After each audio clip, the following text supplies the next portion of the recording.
Bonjour et bienvenue dans ce journal de l'économie. À la une de l'actualité nationale, Banque Maghreb se dit engagé à soutenir l'émergence des fintech en vue d'améliorer les activités financières par la technologie.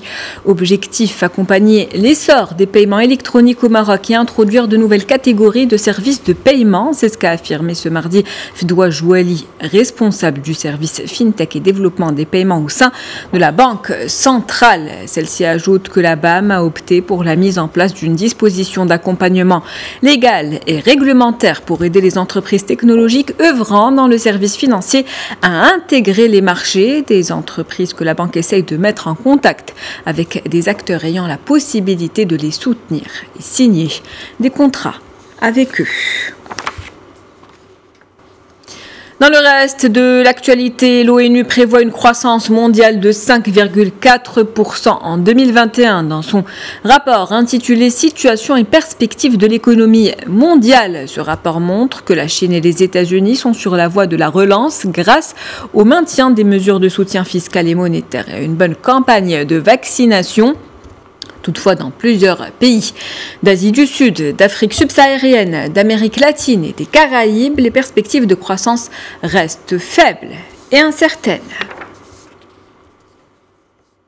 45 millions, c'est le nombre de touristes étrangers que prévoit de recevoir l'Espagne en 2021. C'est un peu plus de la moitié du nombre de visiteurs reçus en 2019 avant le début de la crise sanitaire. Selon la ministre du Tourisme, cette prévision reste prudente et réaliste. Sachez qu'en 2019, l'Espagne avait accueilli 83,5 millions de touristes étrangers et a été classée comme la deuxième destination touristique mondiale après la France.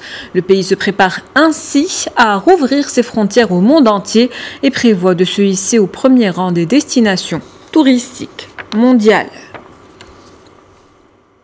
Dans l'actualité également, cet autre chiffre à retenir, 60 000, c'est le nombre d'emplois générés en France grâce à l'aide à l'embauche des jeunes. Selon le Conseil d'analyse économique, cette prime a généré une augmentation moyenne d'août à février d'environ 8% du nombre d'embauches de jeunes de moins de 26 ans, soit un impact robuste et statistiquement significatif sur le marché du travail.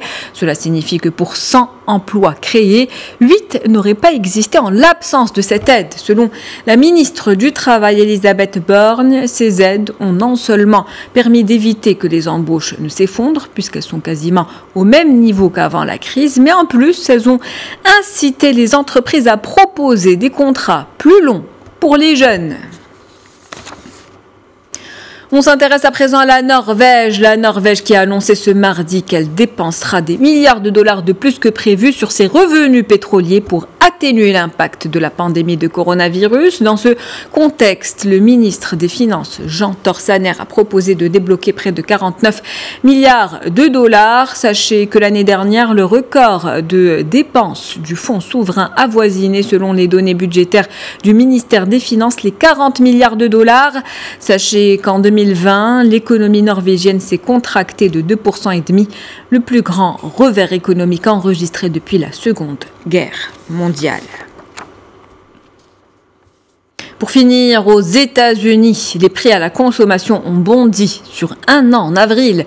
Sur un mois, la hausse des prix est de 0,8%, bien supérieure aux 0,2% attendus par les analystes. En cause, la hausse des prix des biens et des services à cause des difficultés mondiales d'approvisionnement. Selon l'indice CPI publié ce mercredi par le département du travail, l'inflation sur 12 mois s'est fortement accélérée à 4,2% par rapport à avril 2020, où elle se situe à près de 2,6%. Sachez aussi que les entreprises ont quasiment toutes fait état lors de la publication de leurs résultats trimestriels de hausse de prix effective ou à l'avenir.